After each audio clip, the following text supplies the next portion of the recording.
संसद पर colour spray से हमला करने वाले चारों आरोपियों को 7 दिन की पुलिस हिरासत में भेज दिया गया। संसद की सुरक्षा में चूक पर संसद से सड़क तक हंगामा हो रहा है। राजनीति इस पर जमकर शुरू हो गई है। आरोपियों के बहाने बेरोजगार होने का सहारा लेकर सरकार को घेरा जा रहा है, तो वहीं कुछ लोग इन आरोपियों के पीछे देश विरोधी साजिश भी देख रहे हैं। लेकिन सबसे महत्वपूर्ण बात संसद की सुरक्षा है, जिसे हर हाल में पुख्ता किया ही जाना चाहिए। संसद की सुरक्षा में चूक के 24 घंटे बाद क्या कुछ बदला, इसे लेकर हमने पड़ताल की।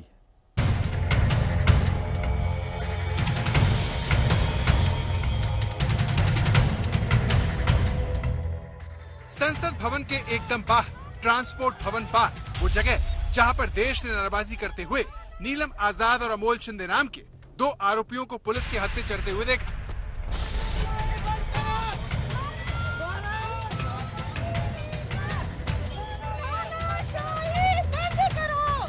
सवाल यह है कि जिस जगह पर संसद की सुरक्षा में सेंध लगाने वाले पकड़े गए, वहां 24 घंटे बाद क्या बदला। संसद के अंदर ऐसा कौन सा कदम उठाया जा रहा है जो भविष्य में दर्शक दीर्घा से किसी को कूदने नहीं देगा, जिससे किसी के लिए भी सांसदों के पास करीब जाना असंभव हो जाएगा। संसद के अंदर और बाहर सुरक्षा को पुख्ता करने के लिए वो कौन से कदम उठाए जा चुके हैं जो किसी को भी कलर स्मोक जूते में छिपाकर नहीं ले जाने देंगे। 13 दिसंबर को एक बार फिर संसद की सुरक्षा धराशायी हो गई। देश दुनिया में हिंदुस्तान की संसद को लेकर सवाल उठे। संसद से सड़क तक बवाल मच गया। संसद की सुरक्षा में चूक, लगता है कि सुरक्षा एजेंसियों को नींद से जगा दिया है। तभी तो संसद के बाहर सुरक्षा वैसी दिखी जैसी होनी चाहिए। दिल्ली पुलिस के जवान और अफसर संसद में जाने वालों का आई कार्ड चेक करते देखे।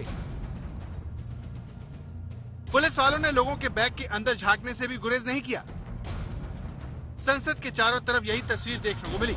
लोग कहते मिले कि अगर पहले इसी तरह से सजगता बरती जाती तो संसद की सुरक्षा को लेकर बट्टा नहीं लगता। संसद के अंदर जाने वालों की सुरक्षा इतनी कड़ी दिखी कि लाइन लग गई। पुलिस वाले तसल्ली होने पर ही लोगों को जाने दे रहे थे। ये तस्वीर सुबह की है, जहां जांच की वजह से लाइन लग गई। संसद की सुरक्षा में कल जिस तरीके से चूक हुई, उस चूक के बाद अब दिल्ली पुलिस ने जो संसद की तरफ तमाम रास्ते जाते हैं, उन रास्तों की सुरक्षा इस वक्त बढ़ा दिया है। आप देखिए कि किस तरीके से हर एक गाड़ी की चेकिंग यहां पर की जा रही है। इन लोगों के पास आधिकारिक पास भी मौजूद हैं। जो संसद की तरफ की जो पार्किंग है, वहां पर लगाने के लिए इनकी गाड़ियों के लिए पास भी मौजूद हैं। उसके बावजूद भी यहां पर देखिए कि हर एक गाड़ी की चेकिंग की जा रही है। जो भी गाड़ियां हैं, उसमें जो लोग बैठे हुए हैं, उनके आइडेंटिटी कार्ड की चेकिंग की जा रही है। उसके साथ ही गाड़ी का पूरा वेरिफिकेशन भी किया जा रहा है कि ये गाड़ी अगर आगे जाएगी तो कहां पर रोका जाएगा। इसके अलावा जो पैरामिलिट्री फोर्सेस के जो जवान हैं, उनको भी तैनात किया गया है। संसद की सुरक्षा को लेकर जो बड़े फैसले किए गए, उसमें दर्शक दीर्घा में शीशा लगाना, फुल बॉडी स्कैनर मशीन को हरी झंडी और संसद परिसर में सुरक्षा कर्मियों की संख्या बढ़ाना शामिल है। संसद में कल की घटना के बाद संसद की सुरक्षा में कई तरीके के बदलाव किए गए हैं। जहां एक और ज्वाइंट सेक्रेटरी सिक्योरिटी जो संसद की देखते हैं, उन्होंने एक उच्च स्तरीय बैठक किया है जिसमें सभी एजेंसियां शामिल थीं और उसके बाद तमाम निर्णय लिए गए हैं कि संसद की सिक्योरिटी में किस तरीके के कदम बढ़ाए जाएंगे। आपको बता दें कि आज जो संसद के बाहर के तमाम रास्ते हैं, उन रास्तों में पुलिस बहुत ज्यादा संख्या में तैनात थी, जिसमें पैरामिलिट्री फोर्सेस के जवान थे। इसके अलावा दिल्ली पुलिस के कमांडोज भी अलग अलग स्थानों पर मौजूद थे। जो कोई भी आ रहा था, उनकी गाड़ियां पूरी तरीके से चेक की जा रही थी। गाड़ियों में सामान क्या रखा हुआ है, उसकी भी चेकिंग की जा रही थी। इसके साथ ही आपको बता दें कि उन तमाम जगहों पर जो सीसीटीवी कैमरे हैं, उन सीसीटीवी कैमरों के जरिए भी निगरानी की जा रही है। जानकारी ये भी है कि जो 1500 से 2000 के आसपास 24x7 कमांडो इस पूरे संसद की सुरक्षा को लेकर के लगे हुए हैं, वो तमाम जगहों पर डिप्लॉयड हैं और वो पूरी तरीके से सुरक्षा को यहां पर ध्यान में रख रहे हैं।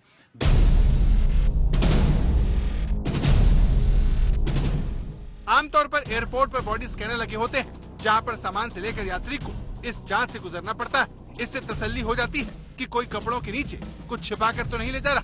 विदेशों में अहम संस्थानों की सुरक्षा इन्हीं के हवाले होती है, लेकिन भारत की संसद को लेकर तमाम धमकियों के बावजूद ये मशीनें लगाने के बारे में नहीं सोचा गया। अगर संसद में यह मशीन लगी होती तो आरोपी जूते में कलर क्रैकर छुपाकर नहीं ले जा पाते। संसद में 2 जगह पर बॉडी सर्च यानी जमा तलाशी होती है। फोन और दूसरे इलेक्ट्रॉनिक गैजेट जमा करवा लिए जाते हैं। मेटल डिटेक्टर से जांच होती है, लेकिन फिर भी आरोपी आसानी से कलर क्रैकर जूते में छिपा कर ले गए। आप खुद ही सोचिए, कलर क्रैकर की जगह अगर आरोपी कोई खतरनाक चीज ले जाने में कामयाब होते तो कुछ भी हो सकता था। 13 तारीख के बाद नई संसद में सभी एक साथ एंट्री रोक दी गई है। अब सांसद, स्टार और विजिटर एंट्री अलग अलग की गई है। पहली जांच एंट्री गेट पर होती है, लेकिन अब विजिटर पास पर रोक लगा दी गई है। दरअसल संसद में आने वाले बाहरी लोगों की तीसरी जांच अलग अलग गैलरी को जाने वाले कॉरिडोर में होती है, लेकिन अब तक बॉडी स्कैन मशीन नहीं थी। अब एयरपोर्ट की तरह बॉडी स्कैनिंग मशीन लगाई जाएंगी। अब तक डोर फ्रेम, मेटल डिटेक्टर और अन्य उपकरणों से जांच होती थी और धातु का कोई सामान, पर्स, पानी की बोतल समेत कोई सामान अंदर नहीं ले जा सकते थे, लेकिन अब कुछ भी छिपाकर अंदर ले जाना करीब करीब नामुमकिन होगा। इस चूक के बाद अब भविष्य में संसद की सुरक्षा को लेकर नए सिरे से कार्रवाई की जा रही है, जिसमें संसद आने वालों की कड़ी जांच शामिल है। संसद में अब मीडिया की जगह भी सीमित कर दी गई है। वहीं बाहर से आने वालों के जूते भी उतरवाए जा रहे हैं।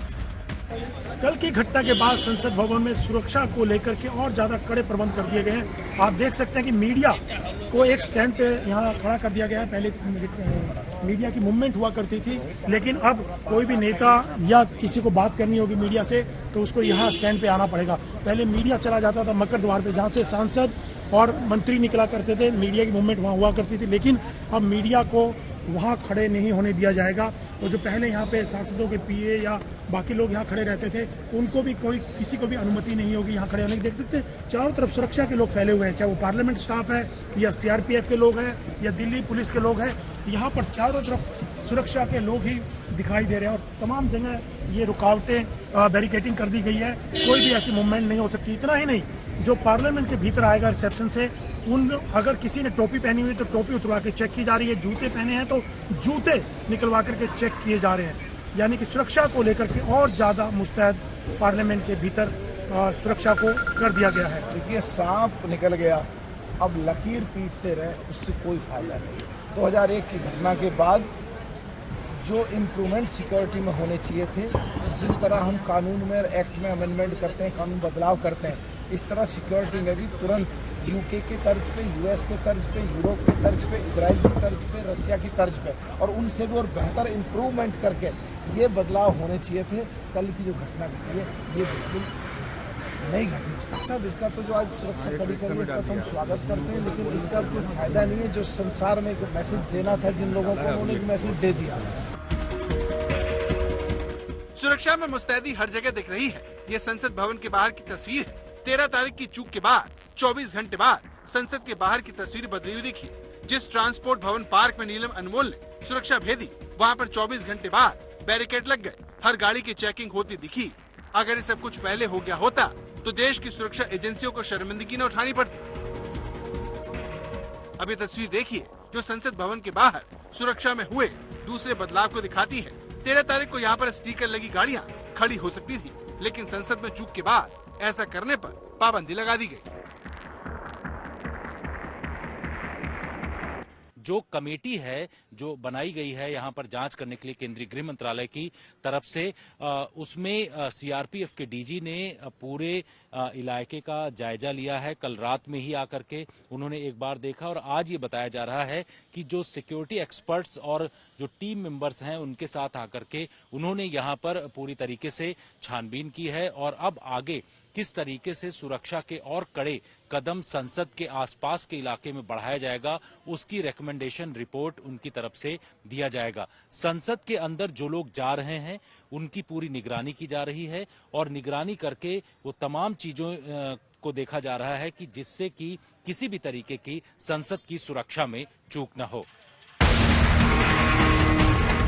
संसद में चूक के बाद कोई आरोपियों को बेरोजगार बताकर सरकार को कटघरे में खड़ा कर रहा है। वहीं एक वर्ग इन आरोपियों की इस करतूत के पीछे साजिश देखता है, लेकिन इस बहस में सबसे अहम बात संसद की सुरक्षा है। जिसे पुख्ता किए बिना भविष्य में जनता के चुने प्रतिनिधियों की हिफाजत पुख्ता नहीं की जा सकती। देश एक बार 2001 लोकतंत्र के मंदिर पर हमला झेल चुका है। भविष्य में ऐसी किसी चोट के लिए देश कतई तैयार नहीं है। संसद की सुरक्षा के चूक के बाद संसद भवन में किस तरीके से एक्शन यहां पर लिया गया वो आपको बताते हैं। सबसे पहले 3 महत्वपूर्ण एक्शन यहां पर किए गए हैं। पहला एक्शन ये हुआ है कि केंद्रीय गृह मंत्रालय की तरफ से एक एक्सपर्ट कमेटी बनाई गई है, जिसकी अध्यक्षता जो है वो सीआरपीएफ के डीजी अनीस दयाल की तरफ से किया जाएगा। उसके साथ ही 8 जो सुरक्षा कर्मी हैं पार्लियामेंट सिक्योरिटी के, उनको सस्पेंड किया गया है और उनसे ये पूछा गया है कि उस दौरान जब सुरक्षा में चूक हुई है तो किस तरीके से वो लोग कहां पर मौजूद थे। साथ ही आपको बता दें कि दिल्ली पुलिस की तरफ से एक एफआईआर दर्ज की गई है, जिसमें यूएपीए जैसे कठोर धाराएं लगा करके जिन आरोपियों ने इस पूरी घटना को अंजाम दिया है उनके खिलाफ कार्रवाई की जाएगी। तो अभी तक ये महत्वपूर्ण एक्शन लिए गए हैं। साथ ही आपको बता दें कि जो केंद्रीय मंत्री हैं, इसके अलावा जो मीडिया कर्मचारी हैं, उन लोगों को भी अलग अलग स्थानों पर स्थान उनके चिन्हित कर दिए गए हैं। केंद्रीय मंत्रियों के जाने के लिए अलग से गेट निर्धारित किया गया है। इसके अलावा सांसदों के जो पार्लियामेंट के अंदर जाने के लिए अलग से गेट निर्धारित किया गया है। तो इस तरीके से काफी बदलाव किए गए हैं और कई तरीके के एक्शन जो हैं सुरक्षा में चूक के बाद संसद भवन के अंदर किए गए हैं। कैमरामैन जगन्नाथ के साथ जितेंद्र सिंह, आज तक। संसद में हुई चूक को लेकर आज संसद के दोनों सदनों में जमकर हंगामा हुआ है। विपक्ष ने सरकार से प्रश्न पूछे कि सुरक्षा व्यवस्था तार-तार कैसे हुई। कांग्रेस ने आरोप लगाया कि नई संसद में सुरक्षा के मद्देनजर बहुत सारे बदलावों की आवश्यकता है। वहीं आज संसद में इस बात की मांग भी उठी कि पूरे मामले में प्रधानमंत्री नरेंद्र मोदी और गृह मंत्री अमित शाह जवाब दें। सभा की कार्यवाही बंद करो। उत्तर सभा पटल पर रखा हुआ है और आपने तुरंत उसका संज्ञान लेते हुए इस मामले की पूरी of the conduct of Shri Derek O'Brien. संसद भवन में कल जो हुआ वो अप्रत्याशित था, अराजक था, असुरक्षा का भाव लिए था। इसीलिए आज जब संसद शुरू हुई तो राज्यसभा और लोकसभा दोनों में जबरदस्त हंगामा बरपा। विपक्षी सांसद असुरक्षा के सवाल पर शोर कर रहे थे। गलत परंपराएं, गलत परंपरा मत डालिए। अध्यक्ष जी, पहले भी ऐसी घटनाएं हुई है, उन सब घटनाओं पर भी चर्चा करेंगे। भविष्य में घटना न हो, इसके लिए भी हम और आप बैठकर चर्चा करेंगे। यह हमारा क्षेत्राधिकार है। सबकी सुरक्षा की जिम्मेदारी लोकसभा अध्यक्ष के नाते मेरी है, इसलिए मैं आपसे बैठकर सब चर्चा करूंगा। विपक्ष के शोर के बीच रक्षा मंत्री राजनाथ सिंह ने बयान दिया कि भविष्य में ऐसी घटनाओं को रोकने के लिए सुरक्षा सख्त की जा रही है, लेकिन सांसद भी सतर्कता बनाए रखें। सबने उसको कंडम किया है। बहुत ही दुर्भाग्यपूर्ण घटना है, इसमें कहीं दो मत नहीं है और आपने तुरंत उसका संज्ञान लेते हुए इस मामले की पूरी जांच का जो है आदेश दे दिया है। मैं समझता हूं कि भविष्य में हम सारे सांसद, चाहे वो पक्ष के हों अथवा प्रतिपक्ष के हों, सभी को सावधानी बरतने की आवश्यकता है ताकि जिनको भी हम पास देते हैं ऐसे व्यक्ति को पास न दिया जाए जो जाकर इस प्रकार की अराजक स्थिति संसद भवन के अंदर पैदा कर दे। यह हम सभी को, केवल सत्ता पक्ष ही नहीं बल्कि दूसरे पक्ष के लोगों को भी यह सावधानी बरतने की जरूरत है। रक्षा मंत्री ने बयान दे दिया था, मगर कांग्रेस के सांसद प्रधानमंत्री नरेंद्र मोदी और गृह मंत्री अमित शाह के बयान पर अड़े हुए थे। इतने बड़े घटना घटी है, न आप तक कोई प्राइम मिनिस्टर की कोई बयान आई, न होम मिनिस्टर की कोई बयान, सब चुप्पी साधे है। मतलब इनसे कोई ताल्लुकात ही नहीं है। लगता है कि देश की प्रधानमंत्री सेंगोल लेके जब पूजा पाठ करते हैं नया सदन के अंदर, तो वो नया सदन की आज ये हालत क्यों हुई? कम से कम दुख या शंका तो जताना चाहिए था ना। कांग्रेस सांसदों ने इस घटना के बहाने सरकार पर निशाना साधा कि देश में बेरोजगारी का आलम ऐसा है कि जनता संसद में घुसने की कोशिश कर रही है। रोजाना हम कहते हैं बेरोजगार बेरोजगार। आज देखो वो बेरोजगार आज इस हमले के पीछे एक वजह है। कदम रास्ता अलग हो सकते, कभी किसी को मैं समर्थन नहीं करना चाहते, लेकिन वो जो कह रहे हैं कि हमारे बेरोजगार नहीं है, पेट पालना मुश्किल हो रहे हैं, ये यही तो हम बात कर रहे हैं। मतलब प्रधानमंत्री जी हमें कह रहे थे सदन शुरू होने के समय, बाहर की गुस्सा अंदर मत लाया करो। देखिए हम लोग नहीं ले, आम जनता उनकी अपनी दिल की गुस्सा अंदर लाने की कोशिश कर रहे हैं।